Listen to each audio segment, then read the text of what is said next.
Generalists basically chase trends. And what we just discussed, I mean, they've suppressed gold, they've suppressed price, they've suppressed the miners. So you're not going to have the generalists follow that because the price action has been horrible. They've painted the picture. So the generalists, what are they buying? They're buying the Magnificent Seven.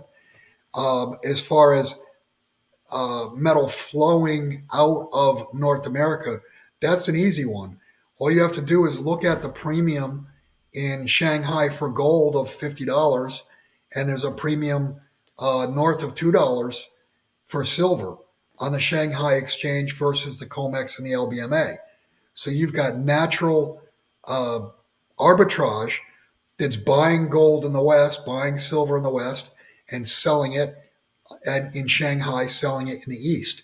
So you've got, and they're locking profit in on every single trade. It's automatic profit. As long as it gets delivered, it's insured, and you get paid on the other end, you've locked in a profit. So you're watching metal flow from west to east. In the midst of growing economic uncertainties and geopolitical tensions, the allure of gold as a safe haven has surged, pushing its prices to break the symbolic $2,000 threshold. This phenomenon isn't just a knee-jerk reaction to current events, but a deeper reflection of investors' dwindling confidence in traditional financial systems amidst central banks' tightrope walk between curbing inflation and fostering economic growth. Renowned precious metals experts, including figures like Bill Holter, highlight this shift towards gold as a non-fiat, stable asset, underscoring its timeless appeal in an era of digital currencies and burgeoning national debts. The Federal Reserve's interest rate policies aimed at inflation control typically deter investments in non-yielding assets like gold. Yet the metal's rising price narrates a tale of growing demand for a secure haven against potential currency devaluation and inflationary pressures. This resurgence of interest in gold not only signifies a hedge against financial volatility, but also points to a broader search for stability and security by investors who are increasingly skeptical of the durability of fiat currencies in preserving wealth. Now, we'll show you clips of Bill Holter, but first, subscribe and turn on notifications so you do not miss out our daily videos, and check our pinned comment for some massive sign-up bonus if you want to add crypto to your commodities portfolio. Enjoy the video. Or the obvious ones, the biggest cracks are in real estate.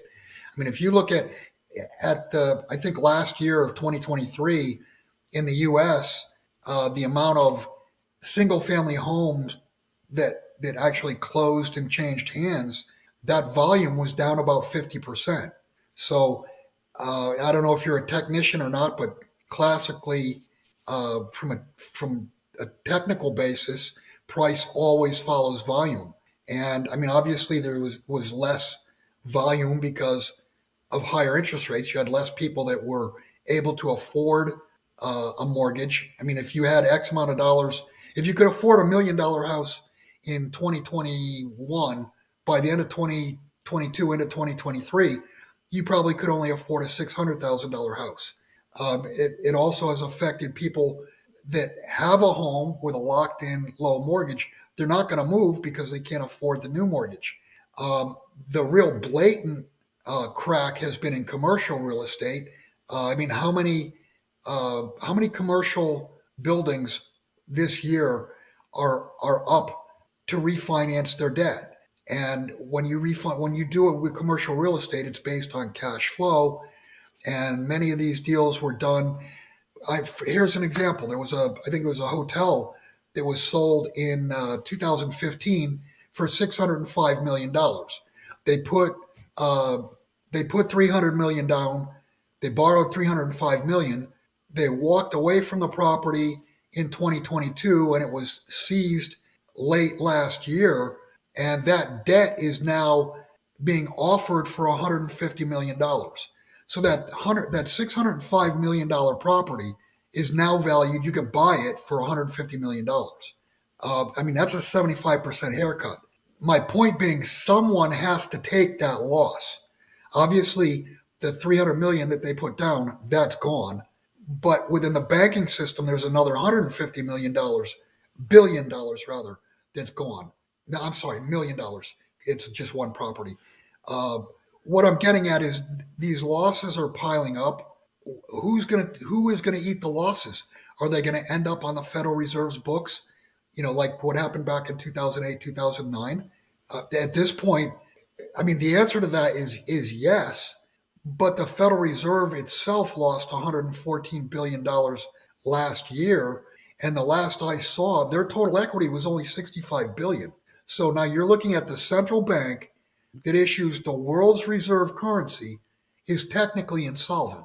Silver continues to show signs of strength. We are currently testing the 200-day exponential moving average, which of course will capture a lot of attention. Above, we have a significant barrier in the form of 2350. That is followed by 2450 and then eventually $26. When you look at the action of silver over the last several years, the area between $22 and $26 has been an area of intense focus for the market. On today's news, spot silver gains with focus set on FOMC minutes. The FOMC minutes could provide more clues regarding the timing of the central bank's potential interest rate cuts. The Fed is anticipated to cut the federal funds rate as soon as June, according to a Reuters poll of economists. Lower interest rates tend to decrease the opportunity cost of holding silver, which pays no interest. To conclude, Federal Reserve Bank of San Francisco President Mary Daly acknowledged remarkable progress made on inflation, but also noted there was more work to do to ensure price stability. Now, we'll show you more clipsmen making sense of this news, but first hit the like button, smash the subscribe button, and check our pinned comment for some massive sign-up bonus as Bybit gives you free $20 to trade crypto just for creating an account. So you can start trading Bitcoin within an hour. Let's get into the video.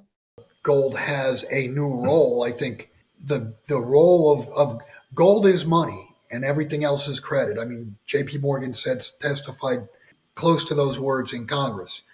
The reason you want to own gold or the reason you want to own silver is because they cannot default.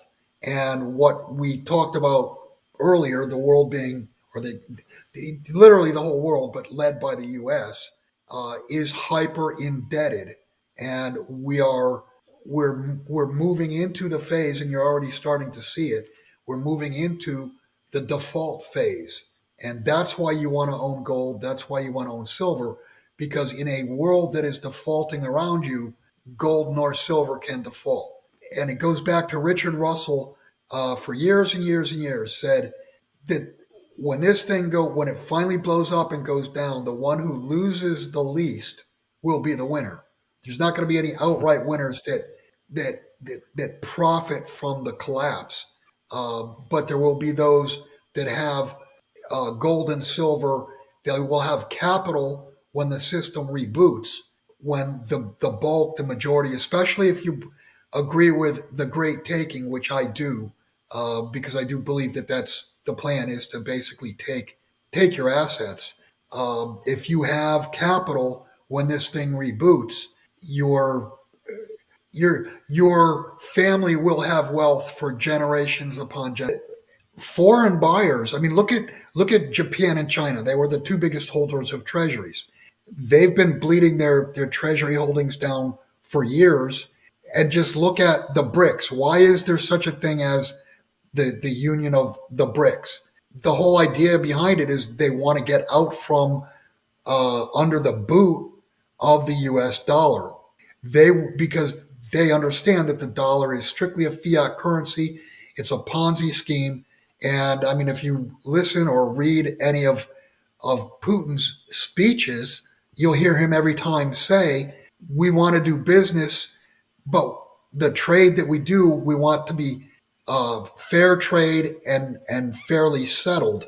In other words, they want to trade something real for something real, as opposed to something real for something that's nothing. And that's what the deal is. I mean, the U.S. does not.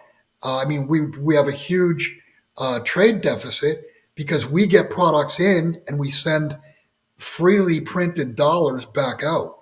and that's why there is a BRICS, because they want to get away from, their view is the danger of holding dollars.